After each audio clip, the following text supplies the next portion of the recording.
अब हम बात करेंगे बांग्लादेश में जिस तरह से सियासत दिख रही है, वहां तख्ता पलट हुआ है। वहां की पीएम शेख हसीना को भारत में शरण लेनी पड़ी है और वहां से वो बाहर जाने की तैयारियों में है। इस बीच विदेश मंत्रालय की तरफ से, केंद्रीय गृह मंत्रालय की तरफ से एडवाइजरी जारी की गई है, अलर्ट जारी किया गया है बिहार झारखंड दोनों के लिए कि झारखंड और बिहार में घुसपैठ के आसार हैं। और इसे लेकर खासकर बिहार के जो 3 जिले हैं, किशनगंज, पूर्णिया, कटिहार, वहां सबसे ज्यादा हाई अलर्ट जारी किया गया है क्योंकि इन तीनों जिलों की सीमाएं बंगाल से लगती हैं। और हमारे साथ हमारे संपादक एसके राजीव जुड़े हुए हैं। राजीव जी, अलर्ट जारी किया गया है, क्या कुछ निर्देश जारी किए गए हैं इसे लेकर?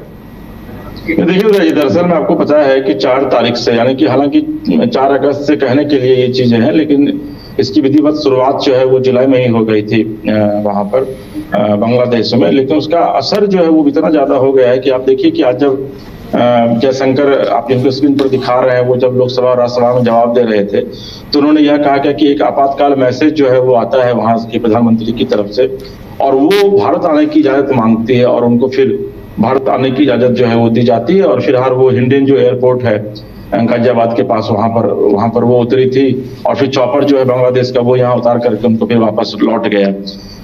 लेकिन जो स्थितियां हैं बांग्लादेश में वो काफी, आप कह सकते हैं कि इस तरीके से वहां पर अब ये आग फैल गई है कि वहां पर जो हिंदू वहां पर जो है, जो जिनकी आबादी अब 22% से घट करके 8% करीब रह गई है जी, मंदिरों को वहां पर टारगेट किया जा रहा है, हिंदुओं को टारगेट किया जा रहा है।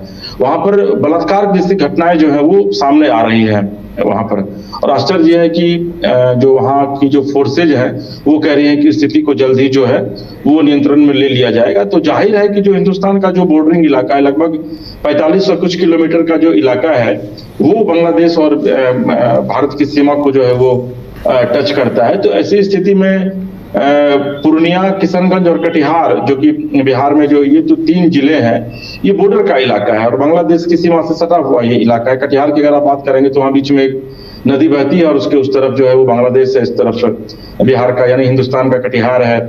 पूर्णिया की बात करेंगे तो पूर्णिया का भी कुछ हिस्सा जो है वो शायद बांग्लादेश में पड़ता है और किशनगंज का भी कुछ हिस्सा जो है वो बांग्लादेश में पड़ता है। चूंकि मैं वहां गया भी हूँ जी, स्टोरी भी जाके मैंने वहां पर की है, किस तरीके से वहां पर बीएसएफ के जवान जो है वो तैनात रहते हैं, निगरानी करते हैं और जो पूरा जो साइड का जो इलाका है, बीच में एक नदी बहती है, उसके बाद फेंसिंग किया गया है और फिर वो बांग्लादेश का जो बॉर्डर है वहां इस तरफ बीएसएफ रहती है, उस तरफ बिहार पुलिस के जवान के साथ साथ एसएसबी और बीएसएफ को जो है वो अलर्ट पर रहने कहा गया है। जी हाँ बिल्कुल। तो अब देखने वाली बात ये होगी कि पुलिस और बीएसएफ किस तरह से घुसपैठियों को रोकते हैं। हालांकि हाई अलर्ट जारी कर दिया गया है।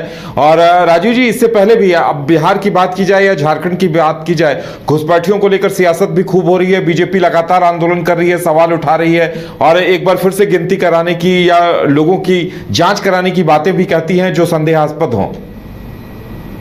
नहीं, देखिए है बिल्कुल। आप अगर देखेंगे तो लगातार जो है बीजेपी जो उदय जी किशनगंज की बात कीजिए, अभी दिलीप जायसवाल जहां से अभी आए हैं और वो प्रदेश अध्यक्ष बने हैं। किशनगंज हिंदुस्तान का मुझे लग रहा है कि एक ऐसा जिला हो गया है जहां पर कि हिंदू जो है वो माइनॉरिटी हो गए हैं। वहां पर 74% जो है वो आबादी मुसलमानों की हो गई है, जबकि पहले वो हिंदुओं की वहां पर सबसे ज्यादा आबादी हुआ करती थी और आज की तारीख में वहां पर 26% करीब मात्र हिंदू बचे हैं। इसके पीछे की अररिया की आप बात कर लीजिए, आप कटिहार की बात कर लीजिए, आप पूर्णिया की बात कर लीजिए, तो चिकन नेक के नाम से जो पूरे इलाके को जाना जाता है, उसके पीछे की सबसे बड़ी वजह यही है कि जो बांग्लादेशी जो है वो, चूंकि बांग्लादेश की सीमा है, नदी से वो लोग टप करके इस तरफ आ जाते हैं। हिंदुस्तान में सिक्योरिटी उतनी टाइट है नहीं जिस वजह से कि उन लोगों को रोका जा सके और यही वजह है कि इस मुद्दे को लगातार लोकसभा में भी उठाया जाता रहा है। जो बिहार के सांसद है वो उठाते रहे। बिहार में इसको लेकर के बीजेपी लगातार हल्ला है तोबा करती रही है कि भाई बड़ी संख्या में जो घुसपैठिए आ रहे हैं वो यहाँ आकर के किसी मुस्लिम परिवार में आते हैं, वहां रहते हैं, शरण लेते हैं और उसके बाद फिर यहाँ की नागरिकता वो जो है वो हासिल कर लेते हैं। तो ऐसी स्थिति में तो इस पर तो लगातार चर्चा होती रही है, हंगामा होता रहा, लेकिन सरकार इसको लेकर कोई ठोस नीति नहीं बना पा रही है। अभी चुनाव के पहले जो केंद्र सरकार ने कुछ जो अपना जो उनका जो एजेंडा था कि भाई हम चुनाव में सत्ता में जब आएंगे तो फिर हम ये चीज लागू करेंगे, उसमें तो एक ये भी है कि भाई जो रिफ्यूजी हम रिफ्यूजी को हटाएंगे यहाँ से, लेकिन इतना आसान नहीं है। अब जिस तरीके से बिहार के बॉर्डरिंग इलाके में आप मोतिहारी के इलाके में चले जाइए, नेपाल की तरफ से वहां घुसपैठ हो रहा है। आप उससे आगे उत्तर प्रदेश की सीमा में जाइए, गोरखपुर के इलाके में नेपाल की सीमा को वो छूता है, वहां से घुसपैठिए आ रहे हैं यहाँ पर। तो कहीं से भी घुसपैठियों के लिए तो पूरा सेफ जोन है ये बिहार का, जो ये बॉर्डरिंग इलाका है। और यही वजह है कि यहाँ पर बिहार सरकार उसमें कोई एक्शन ले नहीं रही है, क्योंकि उनको वोट चाहिए। और केंद्र सरकार अगर एक्शन लेना चाह रही है तो बिहार सरकार का उनको सपोर्ट नहीं मिल रहा है। और यही वजह, और अगर एक्शन लेना भी चाह रही है तो उसमें जो विपक्षी दल है वो कह रहे हैं कि देखिए भाई, हिंदू मुस्लिम की राजनीति बिहार में शुरू हो गई है। तो ऐसी स्थिति में बड़ी चुनौतियां हैं। ये जो घुसपैठिए हैं, ये आने वाले दिनों में न सिर्फ पूरे इस देश के लिए बल्कि बिहार के कुछ इलाकों के लिए एक बड़ी चुनौती के तौर पर उभर कर सामने आ रहे हैं। और यही वजह है कि आज बांग्लादेश में जो आग फैली है उसकी चिंता कहीं ना कहीं से बिहार के लोगों को हो रही है और बिहार सरकार को भी हो रही है। लिहाजा आज बिहार पुलिस को जो है वो अलर्ट जो है वो जारी करना पड़ा है। और ये कहा गया है कि आप अपनी पुलिस को, कि आप अपनी गश्ती को बढ़ाइए उस इलाके में। बीएसएफ को किसी भी स्थिति से निपटने के लिए तैयार रहने को आप देखेंगे कि आज बीएसएफ के जो डीजी है वो कोलकाता गए, वहां जाकर के बॉर्डर इलाके का उन्होंने निरीक्षण किया है। तो अगर बांग्लादेश में ये आग अगर बहुत ज्यादा और ज्यादा भड़कती है तो निश्चित तौर पर हिंदुस्तान पर तो उसका सबसे ज्यादा असर पड़ेगा।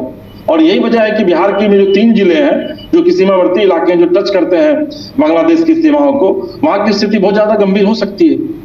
जी उदय जी। चलिए राजीव जी, हमारे साथ जुड़ने के लिए, तमाम जानकारी देने के लिए आपका बहुत बहुत धन्यवाद।